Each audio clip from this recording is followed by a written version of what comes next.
Triceratops contra Tiranossauros, Inostrancevia contra Dicinodontes, Smilodons contra preguiças gigantes e Tilosaurus rex contra Nanaimotufes são apenas alguns dos exemplos da disputa extrema entre diferentes formas, forças e estratégias que aconteceram ao longo das eras. E hoje, eu, o macaco despido, vou te mostrar algumas das maiores batalhas da história da vida. Vamos começar com coisas leves. A primeira disputa que a gente vai colocar frente a frente são dois personagens centrais do Pleistoceno, humanos e mamutes, ou humanos e megafaunas no geral. De um lado a gente tem eles, os grandes proboscídeos adaptados aos ambientes frios e abertos da Era do Gelo. O exemplo mais conhecido desse grupo é o mamute lanoso, uma espécie extremamente bem adaptada às estepes geladas da Eurásia e da América do Norte. Por viver em regiões de intenso frio, esse animal possui um corpo robusto, uma grande massa corporal e uma espessa camada de gordura, além de uma pelagem densa capaz de proteger significativamente o seu corpo de ataques de predadores. Suas presas longas e curvadas também podiam ser usadas em disputa de território, defesa, manipulação de vegetação ou até mesmo na remoção da neve durante longas migrações. Em um confronto direto, um mamute adulto teria uma enorme vantagem física sobre qualquer humano. A força, o tamanho e a resistência corporal eram seus principais fatores, sem dúvidas. Um animal de várias toneladas podia facilmente esmagar um humano com um pisão. Além disso, mamutes provavelmente apresentavam um comportamento social complexo, semelhante ao observado em elefantes modernos, com grupos organizados, técnicas de combate para proteção de seus filhotes e indivíduos extremamente corajosos. Por isso, atacar um adulto saudável em campo aberto e próximo ao grupo seria loucura para qualquer macaco despido. E por falar em primatas, do outro lado da balança tínhamos nós, humanos. O primata sem pelo mais competitivo do reino animal. A espécie humana não possui nenhum tipo de força, velocidade, garra, presas ou até mesmo proteção corporal comparável à de um mamute. A vantagem humana está em outro conjunto de características. De certa forma, a cooperação, o planejamento, a comunicação e a fabricação de ferramentas foram parte essencial da nossa ascensão. E entre as possíveis armas usadas nesse tipo de confronto, a gente tinha lanças arremessáveis, lançadores de lança e armas pesadas como machadinhas de pedra, que não necessariamente serviam para ser arremessadas. Mas uma das hipóteses mais interessantes envolviam as chamadas pikes, ou lanças de contenção. Diferente da lança comum, que depende diretamente da força de um braço humano, uma pike não depende diretamente dos nossos músculos. Eles podem ser apoiados no chão, inclinado contra o corpo do caçador, ou até mesmo fixo em uma posição defensiva, e serem usados como uma barreira defensiva que usa a própria força do animal ao nosso favor. E meu primatinha contra o mamute isso faz total sentido. Até porque vamos concordar, um humano lançando uma lança contra um animal com um couro desse aqui não fica nem um pouco real. Com uma pike apoiada no solo, a gente podia transformar a investida do próprio mamute em parte do nosso golpe. Mas é importante dizer aqui que não temos muita evidência de humanos caçando mamutes. Em alguns sítios arqueológicos a gente tem sim ossos de mamutes associados a ferramentas de pedra. E sim, esses dados mostram que humanos interagiam com mamutes e até de certa forma consumiam eles. O problema é a interpretação do que vem antes do consumo da carne desses mamutes. Marcas em ossos podem ser extremamente difíceis de distinguir. O que um pesquisador interpreta como uma marca de abate, outro pode interpretar como um simples caso de oportunismo. Mesmo quando há evidências claras de corte e processamento, isso não prova necessariamente que um animal foi caçado por um ser humano. Ele simplesmente pode ter sido encontrado morto ou atolado. Ou do jeito que a gente é, né? Provavelmente a gente também podia estimular outros predadores naturais de mamutes e depois afugentar eles com fogo para então consumir a carne desse animal. O fato é que, batendo de frente ou não, essa luta entre esses dois animais completamente diferentes mostram de forma clara as estratégias absurdas que os predadores desenvolveram para enfrentar grandes herbívoros. E agora, saindo um pouco da Era do Gelo, vamos entrar um pouco na disputa mais famosa da paleontologia: Triceratops contra Tyrannosaurus rex.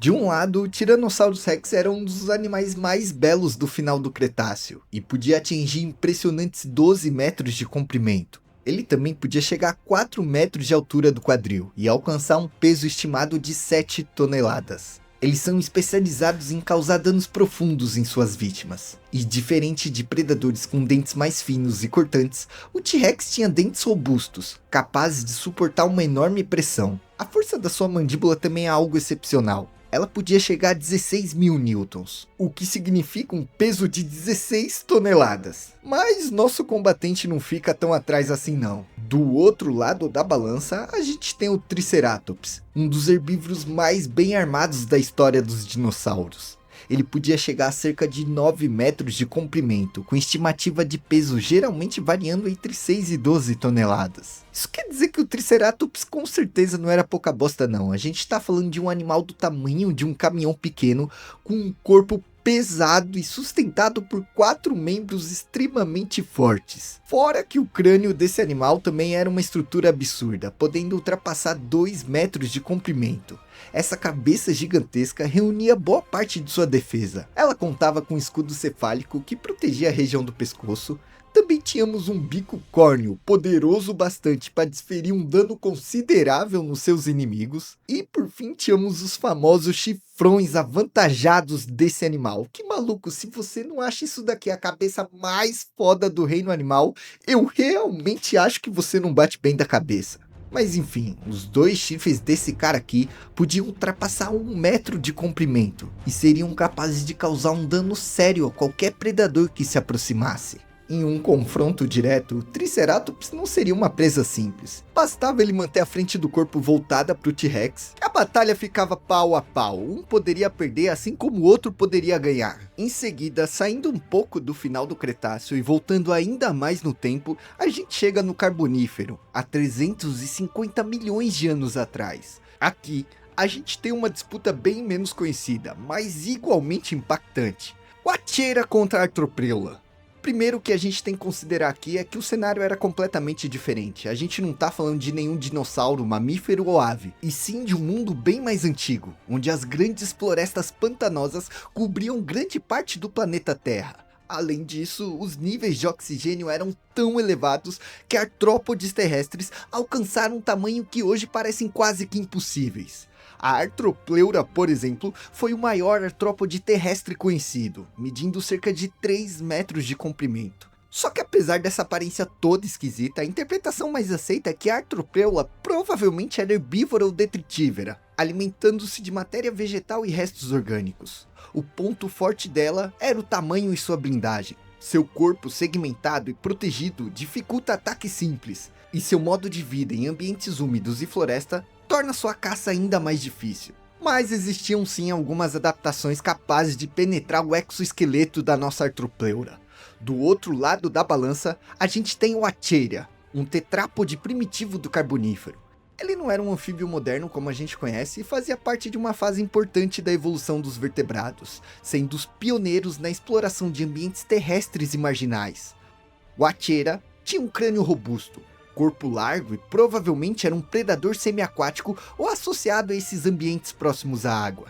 Seu ponto forte estava justamente na cabeça e na mordida. O formato do crânio sugere um animal capaz de capturar presas com eficiência, provavelmente usando ataques rápidos em ambientes rasos para surpreender suas vítimas. Se um encontro entre o Wacheira e a Arthropleura acontecesse, a vantagem dependeria muito do cenário da batalha. Em solo seco, a Arthropleura podia contar com seu tamanho e imobilizar rapidamente o Wacheira. Mas em uma margem pantanosa a coisa seria diferente. Um predador vertebrado robusto teria mais chance de atacar uma região vulnerável do corpo segmentado de uma Arthropleura. E partindo para a próxima batalha, avançando para o final do Permiano, pouco antes da maior extinção em massa que a Terra já sofreu há 250 milhões de anos atrás, aqui o confronto mais cabuloso era entre Dicinodontes e Inostrancevia.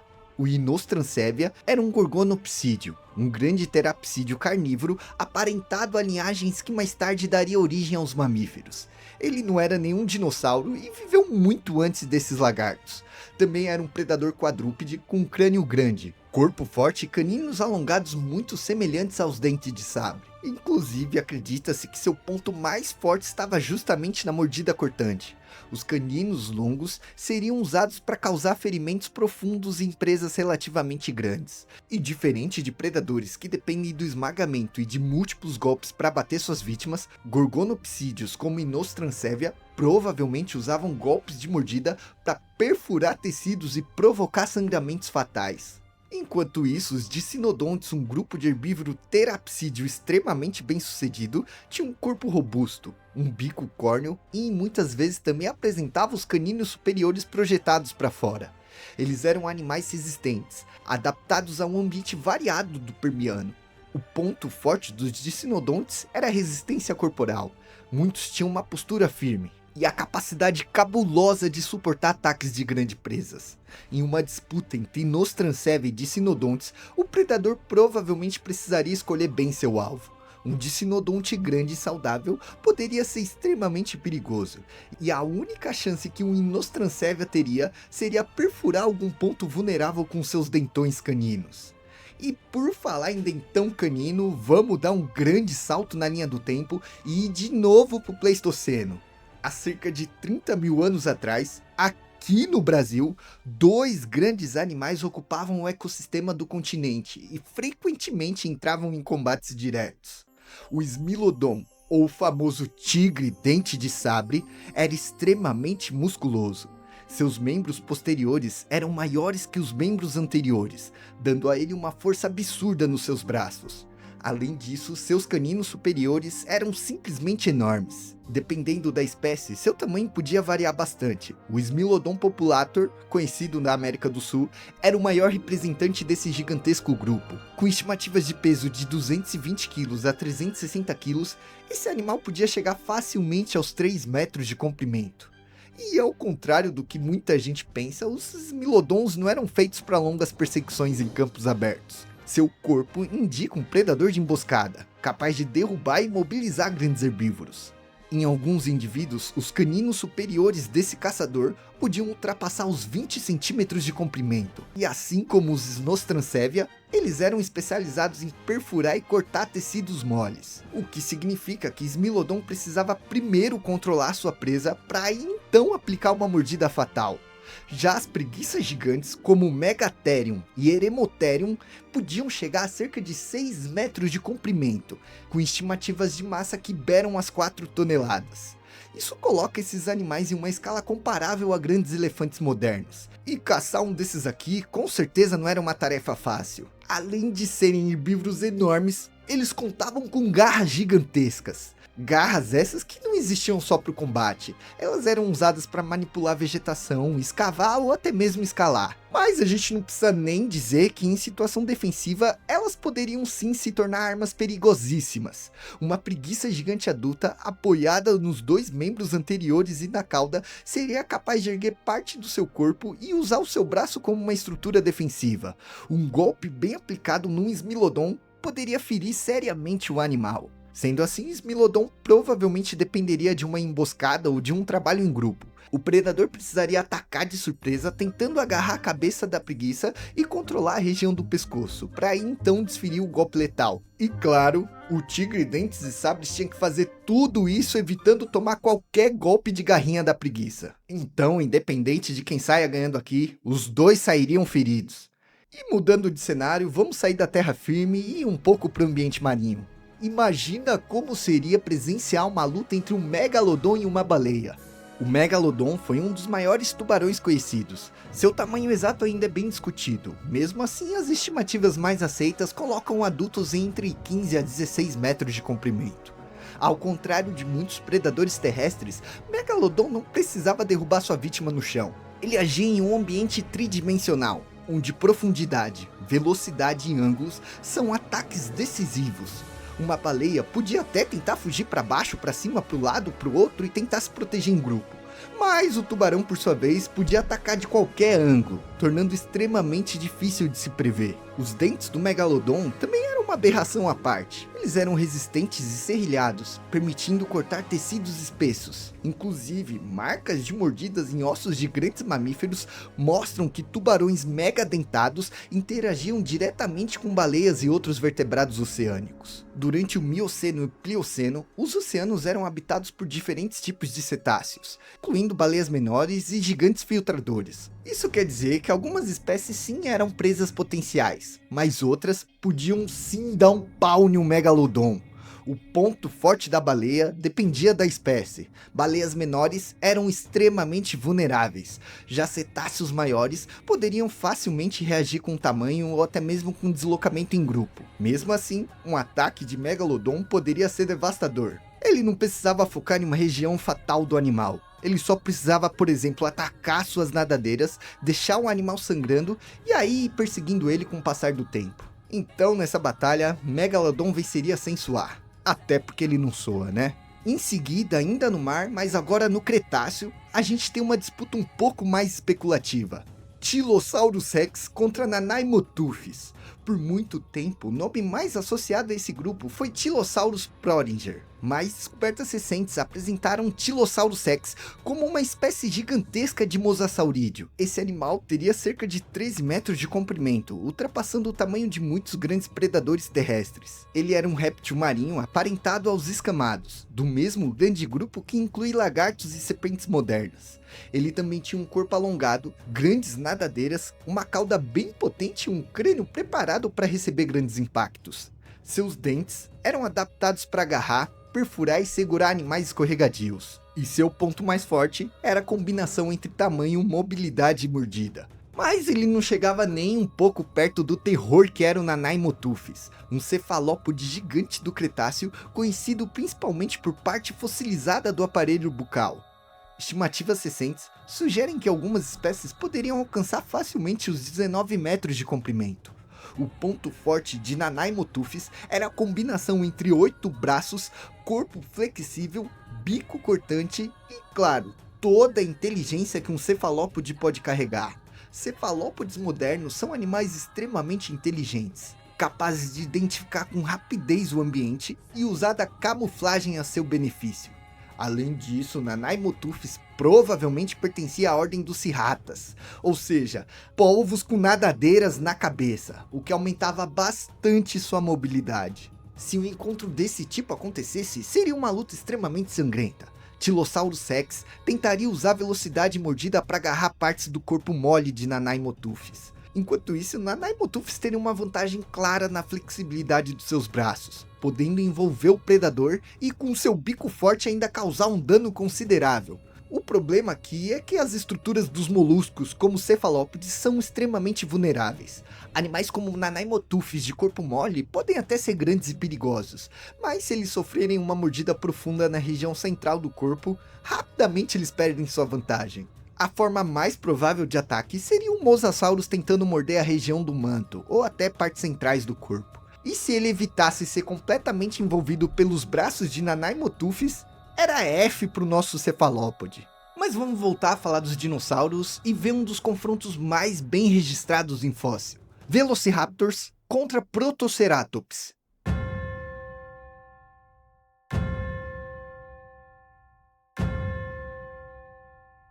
Esse é um dos casos raros de preservação. Existe um fóssil famoso encontrado na Mongólia que preserva um Velociraptor mongoliensis e um Protoceratops em contato direto, aparentemente travados em luta no momento em que foram soterrados. O Velociraptor é bem diferente da imagem popular. Ele era menor, mais leve, provavelmente coberto por penas. Também chegava a algo em torno de 1,5 metro de comprimento, pesando aproximadamente 15 a 20 quilos. Seu ponto forte era a mobilidade. Um Velociraptor provavelmente atacava com rapidez, usando os membros anteriores, a boca e a famosa garra em forma de foice nos pés para segurar e ferir sua presa. Protoceratops, por outro lado, Era um pequeno ceratópside herbívoro, só que pequeno em comparação ao Triceratops, seu familiar mais próximo. Ele podia chegar a impressionantes 2 metros de comprimento e pesar na faixa dos 100 quilos, dependendo da idade do indivíduo. E meu primatinha, sinceramente, para um Velociraptor de menos de 20 quilos caçar um Protoceratops de 100 quilos, esses malucos aqui deveriam ser um dos melhores caçadores da história da Terra. Os Protoceratops não tinham os grandes chifres dos Triceratops, mas possuíam um bico córneo que facilmente podia arrancar um pedacinho do Velociraptor. O fóssil dos dinossauros lutadores mostram exatamente esse momento de tensão. Enquanto o Velociraptor parece estar associado à região do pescoço e da cabeça do Protoceratops, o herbívoro se mostra prendendo o membro do predador com seu bico poderoso. Só que o fóssil sugere que nenhum dos dois saiu ileso, a natureza venceu e atolou eles no exato momento da batalha final. E depois dessa luta, vamos para o que para mim é uma das batalhas mais insanas do Mesozoico. Repenomamus contra Psittacosaurus. Esse é um dos confrontos mais maravilhosos da nossa lista, ele simplesmente desafia qualquer imagem antiga que você tenha do Mesozoico. Durante muito tempo, os mamíferos da era dos dinossauros eram retratados como pequenos e extremamente covardes.